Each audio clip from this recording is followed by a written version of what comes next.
Bahaye ikaze mwese bene data inshuti zacu abakunzi b'ikiganiro cyacu cy'ijambo ry'umunsi uyu munsi wo kuwa mbere tariki ya 8 z'ukwa mbere 2024 n'undi munsi mwiza cyane Imana yakongereyeho wowe nanjye kugira ngo tunezererwemo tuwishimiremo uko biri kose. Uyu munsi harakonje cyane bitewe n'aho umuntu ari, aho ndi nge harakonje rwose niyo mpamvu nashyizemo imyenda ishyushye kugira ngo numve ko nashyuha, ariko rero mu nzu bimeze neza. Imana ishimwe cyane cyane cyane mu mutima harashyushye harasusurutse kubera umwami Yesu Kristo. Nizeye ko nawe wagize icyumweru cyiza, ku cyumweru cyatambutse cyabaye cyiza, kandi kutangiye uyu munsi ukaba utangiye ikindi cyumweru umeze neza ushima Imana uko byaba biri kose.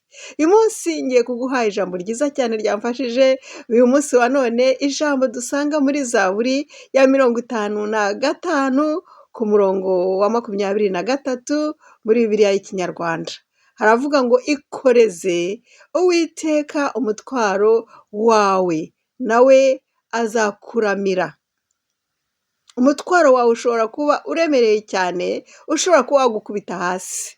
Hari igihe wikorera umutwaro uremereye cyane ukurusha ibiro ukaba wakwikubita hasi pe ugatembagara, ariko hano duhawe isezerano ngo ikoreze umutwaro wawe Uwiteka. Uwiteka ni Imana data wa twese dusenga dukunda utuba hafi, ngo nawe azakuramira.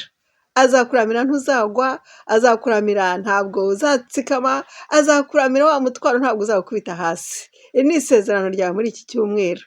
Kandi arakomeza avuga ngo ntabwo azakundira umukiranutsi kunyeganyezwa. Ntabwo azakundira wowe ukiranuka, wowe ukunda Imana kunyeganyezwa. Kunyeganyezwa, hari ikintu gishobora kuza kikakunyeganyeza. Hari icyo kintu cy'umutwaro waba ufite cyakunyeganyeza kikagutera ubwoba.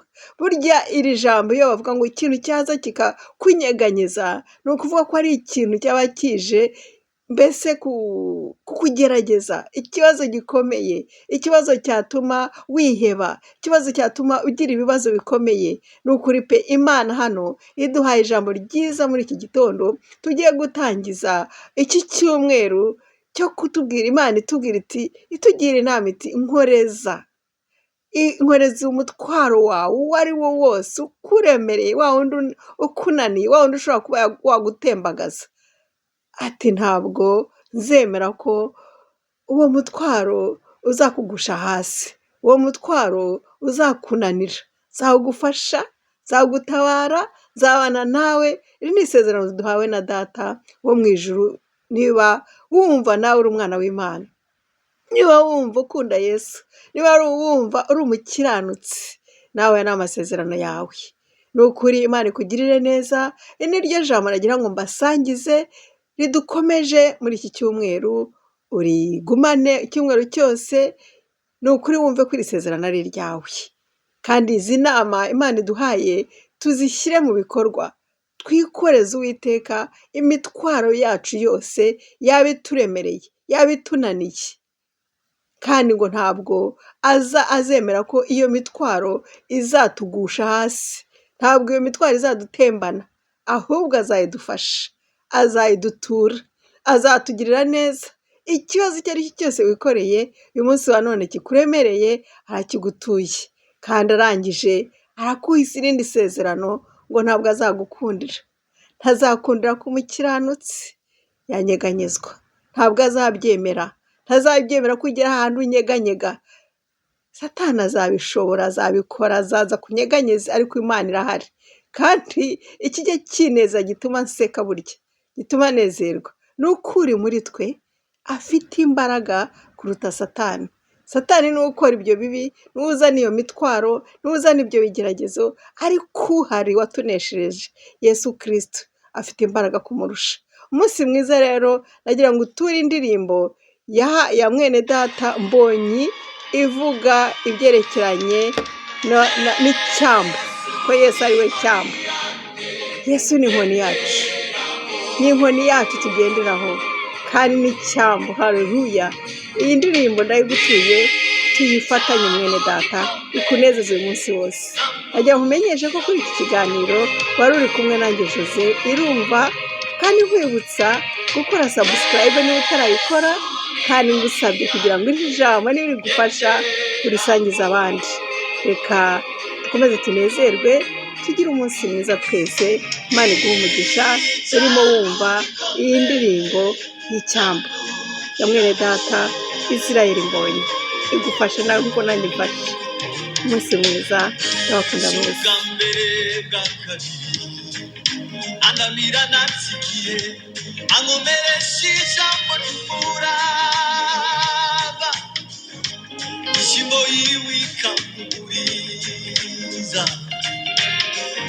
yambivuga negamiye umugaba w'ingabo, shira ubwoba shiriku nagarikiwe.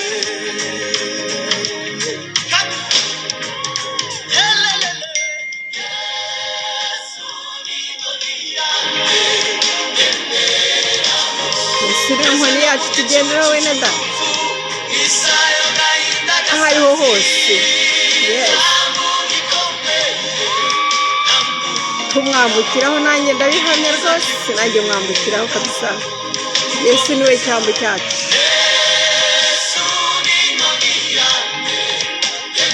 Niba Yesu atarakubera inkoni, uyu munsi mwakire akubera inkoni uyitwaza. Aradufasha, arakwambutsa. Tumwambukiraho, nanjye ndabihamya, nanjye njya mwambukiraho, nanjye ndi kumwe na bene data bayiririmba. Haleluya. Reka nawe umufate kubera inkoni umunsi wa none, ujye umugenderaho, ujye umwitwaza, ajya gusindagiza muri byose, muri rya sayo, maze umwambukireho. Nta mwanda uzagukoraho, nta sayo rizagukoraho, kuko Yesu niwe cyambo cyacu. Imana iguhe umugisha, turi kumwe bene data, ari mu ruhande rwacu. Haleluya. Nanjye ndamushimiye cyane.